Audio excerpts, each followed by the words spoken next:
गौरी पुत्र गणेश भगवान की जय। बोलिए श्री शंकर पार्वती भगवान की जय। जय श्री कृष्णा, राधे राधे। मित्रों, मार्गशीर्ष मास की पूर्णिमा जीवन में शुभ फल प्रदान करती है और माँ लक्ष्मी जी की कृपा से धन का लाभ मिलता है। आज के दिन गंगा जी में या किसी पवित्र नदी में स्नान व दान करने से एवं मार्गशीर्ष पूर्णिमा की कथाओं को सुनने से पूरे महीने में किए गए पूजा पाठ के बराबर फल मिलता है। आज के दिन भगवान शिव और माता पार्वती एवं भगवान श्री लक्ष्मी नारायण जी और चंद्रदेव का पूजन करने से भक्तों की आर्थिक, मानसिक और शारीरिक समस्याएं दूर होती हैं। तो आज मैं आपको सुना रहा हूँ मार्गशीर्ष पूर्णिमा की बड़ी ही दुर्लभ कथा। तो आप लोग बड़ी ही श्रद्धा और प्रसन्नचित मन से इन कथाओं को पूरा अवश्य सुनिएगा। द्वापर युग में एक समय की बात है कि यशोदा जी ने श्री कृष्ण जी से कहा, हे कृष्ण, तुम सारे संसार के उत्पन्न करता, पोषण तथा उसके संहार करता हो। आज कोई ऐसा व्रत मुझसे कहो जिसके करने से मृत्यु लोक में स्त्रियों को विधवा होने का भय ना रहे तथा ये व्रत सभी मनुष्यों की मनोकामनाओं को पूर्ण करने वाला हो। तब भगवान श्री कृष्ण जी कहने लगे, हे माता, आपने अति सुंदर प्रश्न किया है। मैं आपसे ऐसे ही व्रत को सविस्तार कहता हूँ। सौभाग्य की प्राप्ति के लिए स्त्रियों को 32 पूर्णिमाओं का व्रत करना चाहिए।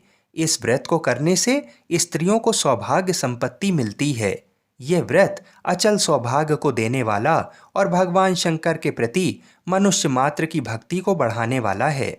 यशोदा जी कहने लगी, हे कृष्ण, सर्वप्रथम इस व्रत को मृत्यु लोक में किसने किया था? इसके विषय विस्तार पूर्वक मुझसे कहो।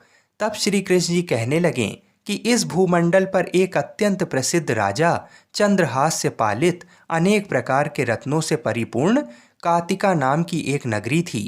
वहां धनेश्वर नाम का एक ब्राह्मण रहता था और इसकी स्त्री अति सुशील रूपवती थी। दोनों ही उस नगरी में बड़े प्रेम के साथ रहते थे। घर में धन्य धान आदि की कोई कमी नहीं थी। उनको एक बड़ा दुख था कि उनके कोई संतान नहीं थी, जिस वजह से वह बहुत दुखी रहते थे। एक दिन एक बड़ा तपस्वी योगी उस नगरी में आया।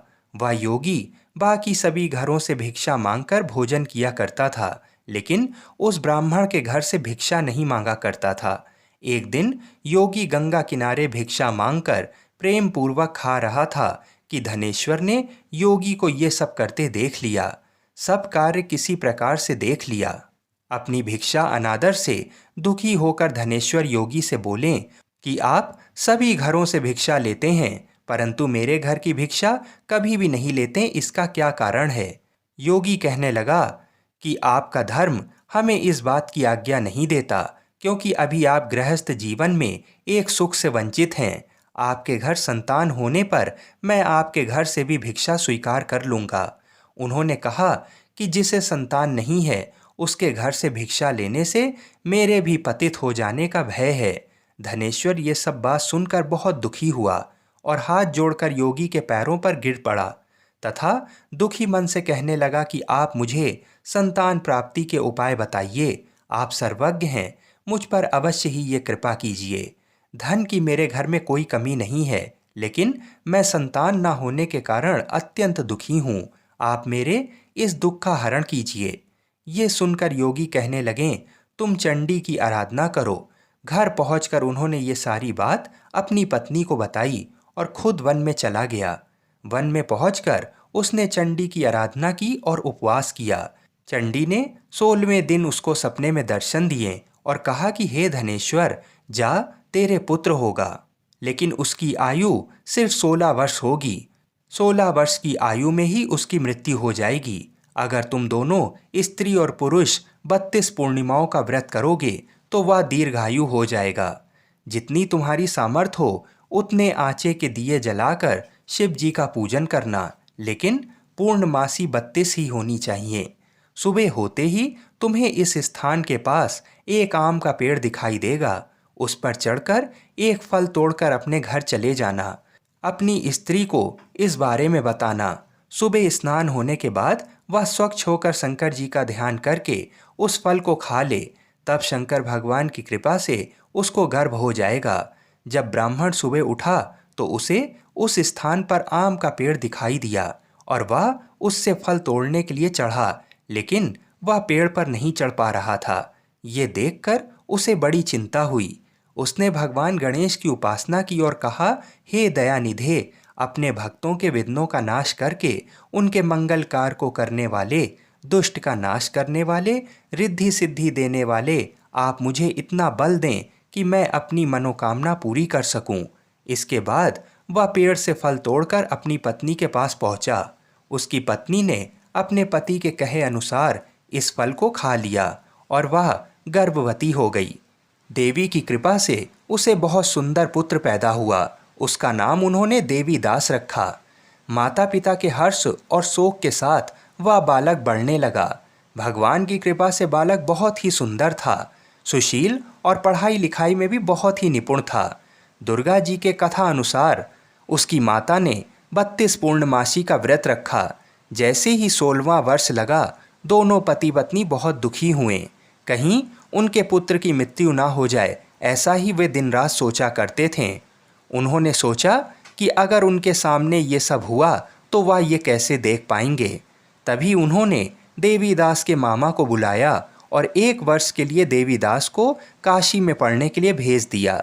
1 वर्ष के बाद उसे वापस लेकर आ जाना, ऐसा देवीदास के माता पिता ने कहा।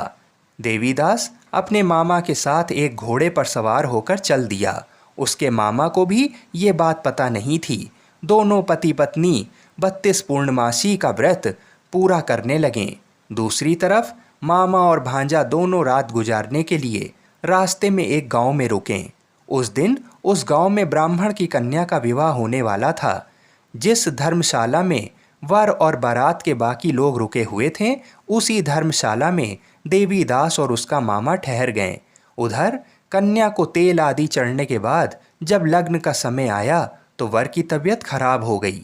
वर के पिता ने अपने परिवार वालों से विचार विमर्श करके कहा कि ये देवीदास मेरे पुत्र जैसा ही है, मैं इसके साथ लग्न करा दूं और बाद में बाकी सारे काम मेरे बेटे के साथ पूरे हो जाएंगे। ऐसा कहने के बाद वर के पिता देवीदास को मांगने के लिए उसके मामा के पास गए और उन्हें सारी बात बताई। मामा ने कहा कि कन्यादान में जो कुछ भी मिलेगा वो हमें दे दिया जाए। वर के पिता ने ये बात स्वीकार कर ली।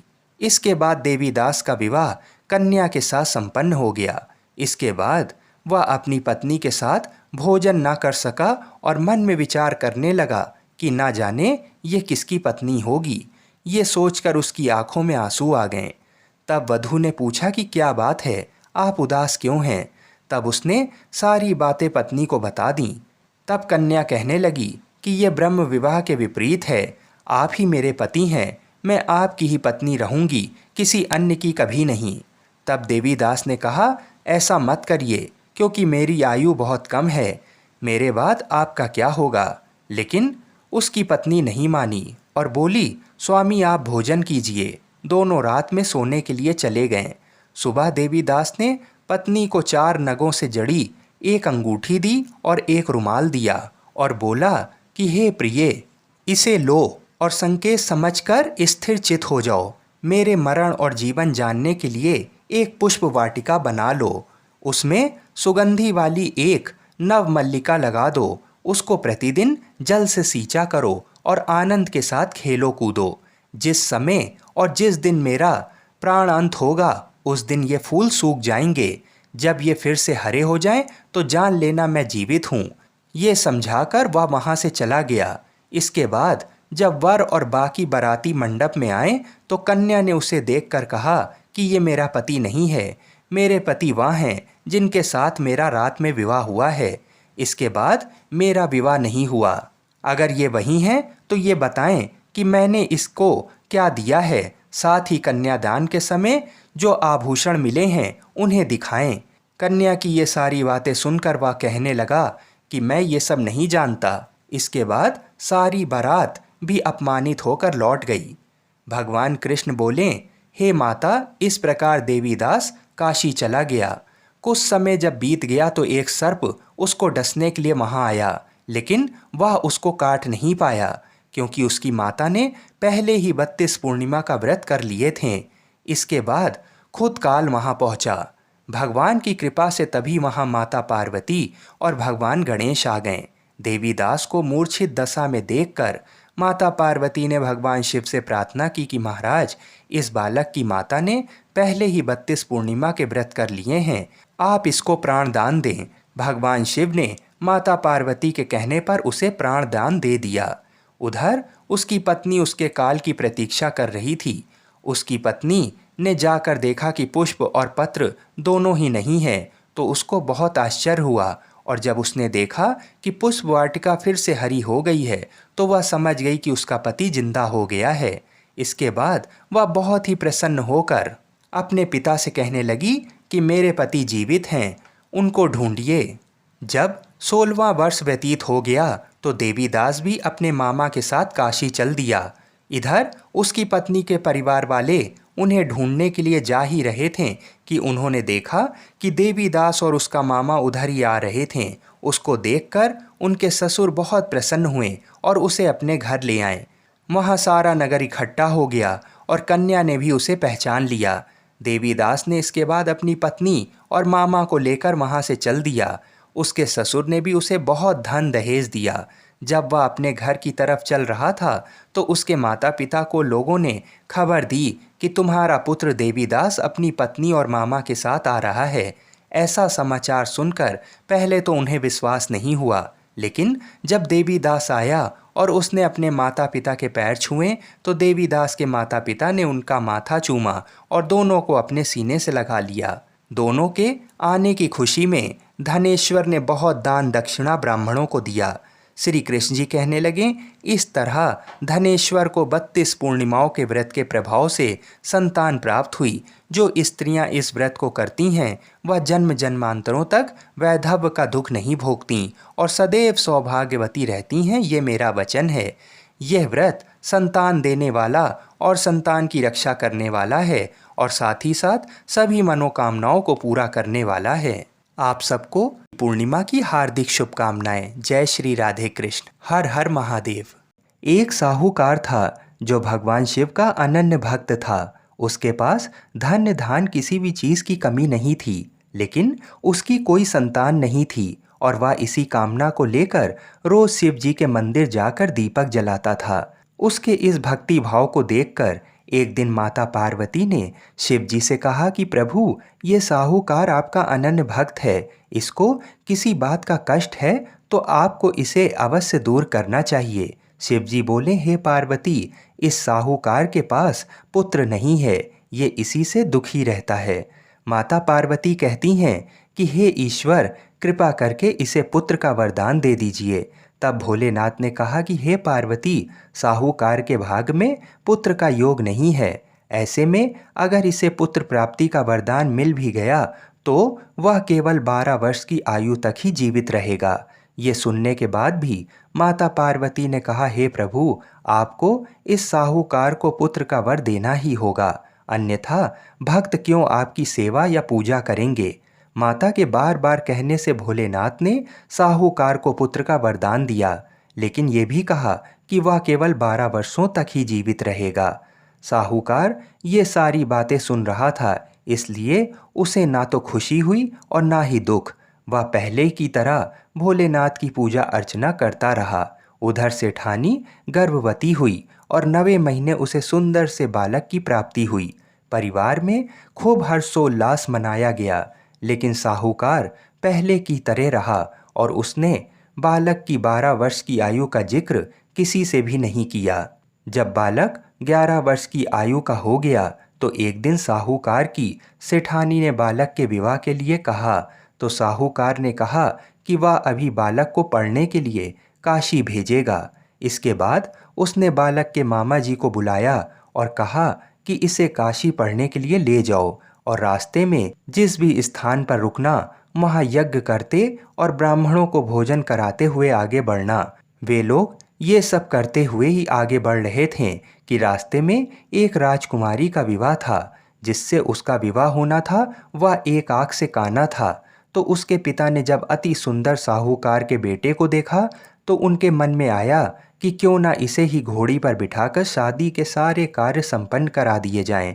तो उन्होंने मामा से बात की और कहा कि इसके बदले में वह अथाह धन देंगे, तो वह भी राजी हो गया। इसके बाद साहूकार का बेटा विवाह की वेदी पर बैठ गया और जब विवाह कार्य संपन्न हो गया तो जाने से पहले उसने राजकुमारी की चुंदरी के पल्ले पर लिखा कि तेरा विवाह तो मेरे साथ हुआ है, लेकिन जिस राजकुमार के साथ भेजेंगे वह तो एक आँख का काना है। इसके बाद वह अपने मामा के साथ काशी के लिए चला गया। उधर जब राजकुमारी ने अपनी चुनरी पर यह लिखा हुआ पाया तो उसने राजकुमार के साथ जाने को मना कर दिया। तो राजा ने भी अपनी पुत्री को बारात के साथ विदा नहीं किया। बारात वापस लौट गई। उधर मामा और भांजे काशी पहुंच गए थे। एक दिन जब मामा ने यज्ञ रचा रखा था और भांजा बहुत देर तक बाहर नहीं आया, तो मामा ने अंदर जाकर देखा तो भांजे के प्राण निकल चुके थे। वह बहुत परेशान हुए, लेकिन सोचा कि अभी रोना पीटना मचाया तो ब्राह्मण चले जाएंगे और यज्ञ का कार्य अधूरा रह जाएगा। जब यज्ञ संपन्न हुआ तो मामा ने रोना पीटना शुरू किया। उसी समय शिव पार्वती उधर से जा रहे थे तो माता पार्वती ने शिव जी से पूछा कि हे प्रभु, ये कौन रो रहा है। तभी उन्हें पता चलता है कि ये तो भोलेनाथ के आशीर्वाद से जन्मा साहूकार का पुत्र है। तब माता पार्वती कहती हैं कि हे स्वामी, इसे जीवित कर दें, अन्यथा रोते रोते इसके माता पिता के प्राण निकल जाएंगे। तब भोलेनाथ ने कहा कि हे पार्वती, इसकी आयु इतनी ही थी, सो वह भोग चुका। लेकिन माँ के बार बार आग्रह करने पर भोलेनाथ ने उसे जीवित कर दिया।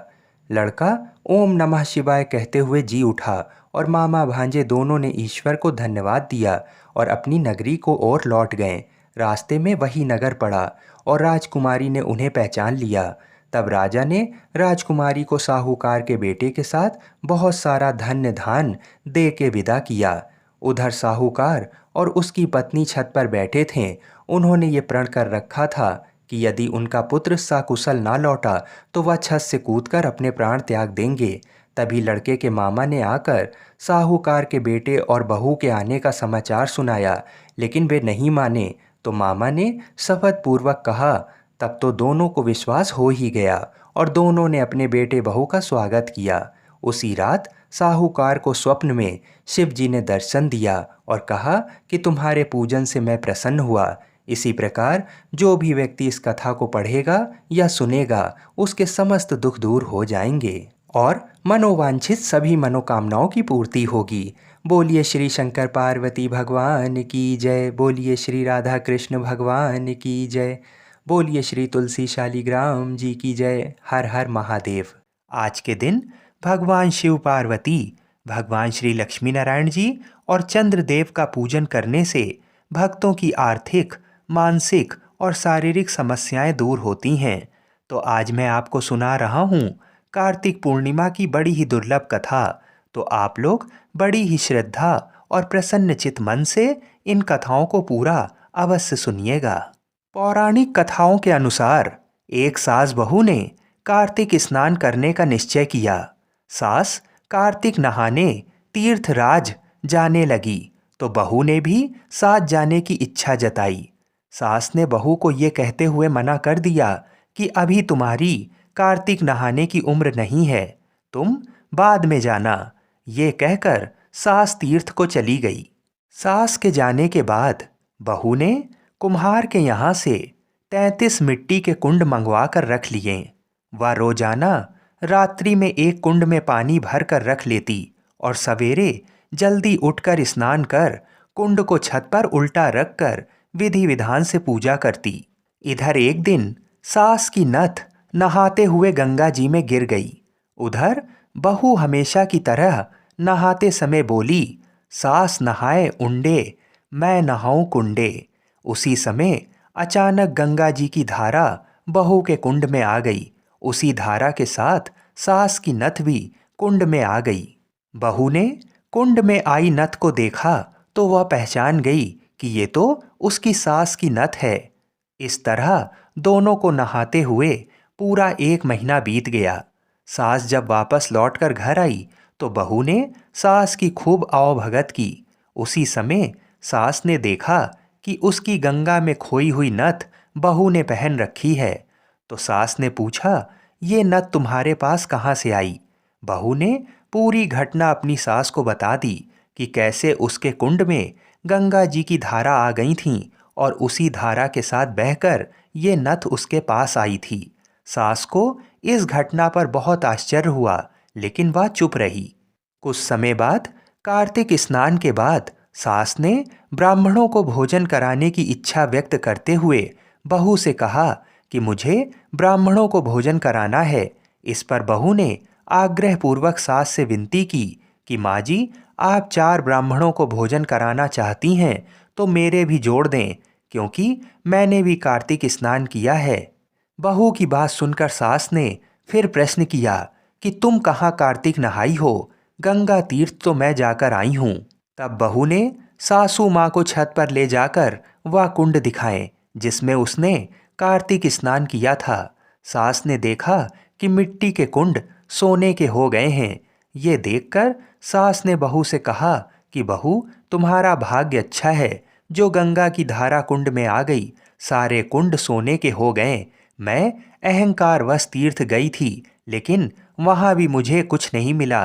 तुमने सच्ची श्रद्धा और भक्ति से कार्तिक स्नान किया है, इसलिए भगवान तुम्हें इतना सब कुछ यहीं दे रहे हैं। बोलिए श्री लक्ष्मी नारायण भगवान की जय। आइए अब कार्तिक पूर्णिमा की दूसरी कथा को सुनते हैं। एक पौराणिक कथा के अनुसार तारकासुर नामक एक राक्षस था। उसके 3 पुत्र थे, तारकक्ष, कमलाक्ष और विद्युन्माली। तारकासुर बहुत ही बलवान था। उसने धरती व स्वर्ग पर अपना आतंक मचा रखा था, जिससे परेशान होकर देवताओं ने भगवान शिव से उसका अंत करने के लिए प्रार्थना की। उनकी प्रार्थना सुनकर भगवान शिव ने तारकासुर का वध किया। इससे देवता बड़े प्रसन्न हुए। उसके 3 पुत्रों को ये सुनकर बड़ा दुख हुआ और उन्होंने इसका बदला लेने के लिए ब्रह्मा जी की घोर तपस्या की। उनकी तपस्या से प्रसन्न होकर ब्रह्मा जी ने तीनों से वरदान मांगने को कहा। तीनों ने ब्रह्मा जी से अपने अमर होने का वरदान मांगा। ब्रह्मा जी ने अमरता के अलावा कोई दूसरा वरदान मांगने को कहा। इसके बाद उन तीनों ने कुछ देर तक इस पर बहुत विचार किया और फिर ब्रह्मा जी से कहा, आप 3 अलग अलग नगरों का निर्माण करें, जिसमें सभी बैठकर पूरी पृथ्वी और आकाश में घूम सकें। 1000 साल बाद जब हम मिलें तो हम तीनों के नगर मिलकर एक हो जाएं। जो देवता तीनों नगरों को एक ही बाण से नष्ट करने की क्षमता रखता हो, वही हमारी मृत्यु का कारण बने। उन सबकी नज़र में ये एक असंभव सा कार्य था। ब्रह्मा जी ने उन्हें ये वरदान दे दिया। तीनों वरदान पाकर बहुत खुश हुए।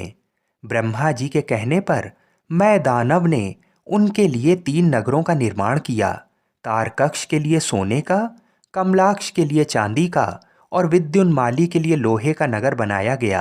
तीनों ने मिलकर तीनों लोकों पर अपना अधिकार जमा लिया।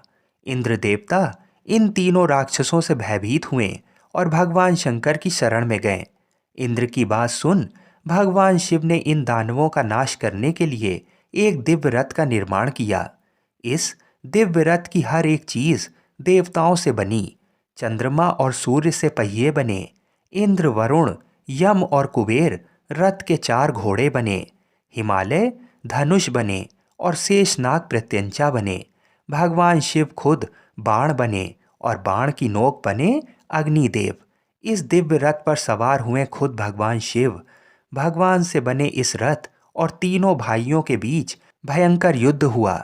जैसे ही ये तीनों रथ एक सीध में आए, भगवान शिव ने बाण छोड़ तीनों का नाश कर दिया। इसी वध के बाद भगवान शिव को त्रिपुरारी कहा जाने लगा। ये वध कार्तिक मास की पूर्णिमा को हुआ, इसलिए इस दिन को त्रिपुरी पूर्णिमा नाम से भी जाना जाने लगा। बोलिए श्री शंकर पार्वती भगवान की जय। बोलिए सियावर रामचंद्र की जय। आइए अब मनोकामनाओं की पूर्ति करने वाली मंगलवार व्रत कथा को सुनते हैं। ऋषि नगर में केशव दत्त ब्राह्मण अपनी पत्नी अंजलि के साथ रहता था। केशव दत्त के घर में धन संपत्ति की कोई कमी नहीं थी। नगर में सभी केशव दत्त का सम्मान करते थे, लेकिन केशव दत्त संतान नहीं होने से बहुत चिंतित रहता था। दोनों पति पत्नी प्रत्येक मंगलवार को हनुमान जी की पूजा करते थे। विधिवत मंगलवार का व्रत करते हुए कई वर्ष बीत गए। ब्राह्मण बहुत निराश हो गया, लेकिन उसने व्रत करना नहीं छोड़ा। कुछ दिनों के बाद केशव दत्त हनुमान जी की पूजा करने के लिए जंगल में चला गया। उसकी पत्नी अंजलि घर में रहकर मंगलवार का व्रत करने लगी। दोनों पति पत्नी पुत्र प्राप्ति के लिए मंगलवार का विधिवत से व्रत करने लगे। अंजलि ने अगले मंगलवार को व्रत किया, लेकिन किसी कारणवश उस दिन अंजलि हनुमान जी का भोग नहीं लगा सकी और उस दिन वह सूर्यास्त के बाद भूखी ही सो गई। अगले मंगलवार को हनुमान जी को भोग लगाए बिना उसने भोजन नहीं करने का प्रण कर लिया। 6 दिनों तक अंजलि भूखी प्यासी रही। 7वें दिन मंगलवार को अंजलि ने हनुमान जी की पूजा की, लेकिन तभी भूख प्यास के कारण अंजलि बेहोश हो गई। हनुमान जी ने उसे स्वप्न में दर्शन देते हुए कहा, उठो पुत्री, मैं तुम्हारी पूजा पाठ से बहुत प्रसन्न हूँ। तुम्हें सुंदर और सुयोग्य पुत्र होने का वर देता हूँ। ये कहकर हनुमान जी अंतर्ध्यान हो गए। तत्काल अंजलि ने उठकर हनुमान जी को भोग लगाया और स्वयं भोजन किया। हनुमान जी की अनुकंपा से अंजलि ने एक सुंदर शिशु को जन्म दिया। मंगलवार को जन्म लेने के कारण उस बच्चे का नाम मंगल प्रसाद रखा गया। कुछ दिनों बाद अंजलि का पति केशव दत्त भी घर लौट आया। उसने मंगल को देखा तो अंजलि से पूछा, ये सुंदर बच्चा किसका है? अंजलि ने खुश होते हुए हनुमान जी के दर्शन देने और पुत्र प्राप्त होने का वरदान देने की सारी कथा सुना दी, लेकिन केशव दत्त को उसकी बातों पर विश्वास नहीं हुआ। उसके मन में पता नहीं कैसे ये कलुषित विचार आ गया कि अंजलि ने उसके साथ विश्वासघात किया है। अपने पापों को छिपाने के लिए अंजलि झूठ बोल रही है। केशव दत्त ने उस बच्चे को मार डालने की योजना बनाई। एक दिन केशव दत्त स्नान के लिए कुएं पर गया। मंगल भी उसके साथ था। केशव दत्त ने मौका देखकर मंगल को कुएं में फेंक दिया और घर आकर बहाना बना दिया कि मंगल तो कुएं पर मेरे पास पहुंचा ही नहीं। केशव दत्त के इतने कहने के ठीक बाद मंगल दौड़ता हुआ घर लौट आया। केशव दत्त मंगल को देखकर बुरी तरह हैरान हो उठा। उसी रात हनुमान जी ने केशव दत्त को स्वप्न में दर्शन देते हुए कहा, तुम दोनों के मंगलवार के व्रत करने से प्रसन्न होकर पुत्र जन्म का वर मैंने दिया था, फिर तुमने अपनी पत्नी पर शक क्यों किया? उसी समय केशव दत्त ने अंजलि को जगाकर उससे क्षमा मांगते हुए स्वप्न में हनुमान जी के दर्शन देने की सारी कहानी सुनाई। केशव दत्त ने अपने बेटे को हृदय से लगाकर बहुत प्यार किया। उस दिन के बाद सभी आनंद पूर्वक रहने लगे। मंगलवार का विधिवत व्रत करने से केशव दत्त और उसके सभी कष्ट दूर हो गए। इस तरह जो स्त्री पुरुष विधिवत मंगलवार का व्रत करके व्रत कथा सुनते हैं, हनुमान जी उनके सभी कष्ट दूर करके घर में धन संपत्ति का भंडार भर देते हैं। शरीर के सभी रक्त विकार के रोग भी नष्ट हो जाते हैं। बोलिए श्री सीताराम जी महाराज की जय। बोलिए श्री हनुमान जी महाराज की जय।